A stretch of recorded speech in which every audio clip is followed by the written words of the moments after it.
இந்த குழந்தை செத்து போயிடுச்சுன்னு சொல்லி அடக்கம் பண்றவங்க வந்துட்டாங்க, பேஞ்ச் மேல வாசிக்கிறவங்க வந்துட்டாங்க, எல்லாரும் சாமியானா போட்டாச்சு, சேர் வந்தாச்சு, டீ ஊத்தி கொடுத்தாச்சு.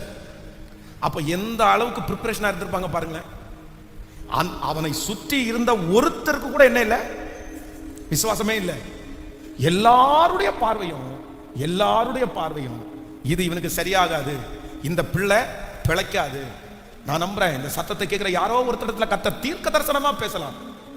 உங்களை சுத்தி இருக்கிறவங்க அத்தனை பேர், நான் உங்களுக்காக ஜெபம் பண்றேன் பிரதர், நான் உங்களுக்காக ஜெபம் பண்றேன் சிஸ்டர், ஒன்னும் பண்ணாது பிரதர், ஒன்னும் பண்ணாது சிஸ்டர், ஐயோ எதுவும் நான் உங்களுக்கு விடுதலை கிடைக்கும் அப்படின்னு வெளி தோற்றத்துக்கு உங்கள்கிட்ட நிறைய பேர் பேசினாலும், உங்களை என்கரேஜ் பண்ணி பேசினாலும், நீங்க திரும்ப எழும்புவீங்க பிரதர், அந்த பிசினஸ் உங்களுக்கு வரும் பிரதர், இந்த கடன் நீங்க சரி பண்ணிடுவீங்க பிரதர், இந்த குழந்தை பாக்கி உங்களுக்கு கிடைக்கும் பிரதர் அப்படின்னா 1000 பேர் உங்களுக்கு முன்னாடி உங்களை தட்டி கொடுத்து உங்களுக்கு ஃபெய்த்தா வெளியில பேசினாலும், எவையொரு வீட்டில இருந்து கிளம்பும் போது நான் இந்த மாதிரி ஏசப்பாவை கூட்டிட்டு வரேன்னு சொல்லும் போது கண்டிப்பா 4 பேர் என்ன சொல்லிருப்பாங்க, கண்டிப்பா 4 பேர் போங்க போங்க போங்க போய் முதல்ல அதை செய்யுங்க, அவரை கூட்டிட்டு வாங்க பார்க்கலாம், அவரையும் வச்சு ட்ரை பண்ணி பார்ப்போம், கண்டிப்பா 4.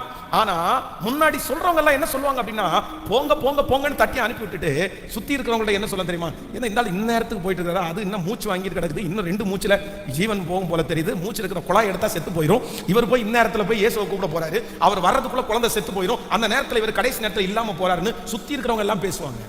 உங்க கண்ணுக்கு முன்னாடி நடக்கும் நடக்கும் பிரதர், நடக்கும் சிஸ்டர்னு பேசி சுத்தி இருக்கிற யாருக்குமே விசுவாசம் இல்லாம இருக்கலாம். இன்னைக்கு யாரோ ஒருத்தர் இடத்துல இந்த 15வது நாள் ஆண்டவர் தீர்க்க தரிசனமா பேசலாம், பாஸ்டர் நீங்க சொல்றது 100% உண்மை, எங்கிட்ட நிறைய பேர் ஜெபம் பண்றேன்னு சொல்றாங்க, எங்கிட்ட நிறைய பேர் என்கரேஜ் பண்றாங்க, ஆனா சுத்தி பேசிக்கிறாங்க இவன் எழும்ப மாட்டான். எப்படி தாவீது இடத்துல சொன்னாங்களோ, படுக்கையில கிடக்கிற அவன் எழும்ப மாட்டான், இந்த இடத்துல இருந்து அவனால பண்ண முடியாது, அவன் பிள்ளையினுடைய குடும்பம் இனி ஒண்ணு சேராது, அந்த குடும்பத்துல எதுவுமே நடக்காது அப்படின்னு சுத்தி இருக்கிறவங்க நிறைய பேர் பேசிட்டே இருக்கலாம். அதற்காக அவங்க ரெடி ஆயிரலாம், எல்லா இடத்துக்கும் போன் பண்ணி அப்படி கூட சொல்லி இருக்கலாம். அதனாலதான் அத்தனை பேரும் உடனே கூடி வந்துட்டாங்க. இங்க இருந்து வீட்டுக்கு வர்ற அந்த டைமிங்குள்ள அத்தனை பேரும் வந்து ஒப்பாரி வைக்க ஆரம்பிச்சிட்டாங்க, கத்த ஆரம்பிச்சிட்டாங்க. ஆண்டவருக்கு பயங்கரமான கோபம் வருது, உள்ள போயிட்டு அத்தனை பேரையும் அடிச்சு துரத்திட்டார், போயா வெளியே போங்க, அத்தனை பேர் வெளியே போங்க.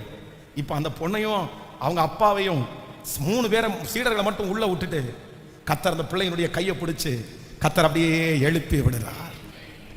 அந்த பிள்ளை கத்தர் மறுபடியும் ஜீவன் கொடுக்கிறார். ஹல்லேலூயா, ஹல்லேலூயா. நிச்சயமாய் உங்களுடைய விசுவாசத்தை கத்தர் கனப்படுத்த போறார். பயப்படாதே, நீ விசுவாசம் உள்ளவனா இரு, அப்பொழுது நீ நினைத்திருக்கிற காரியம் நடக்கும்.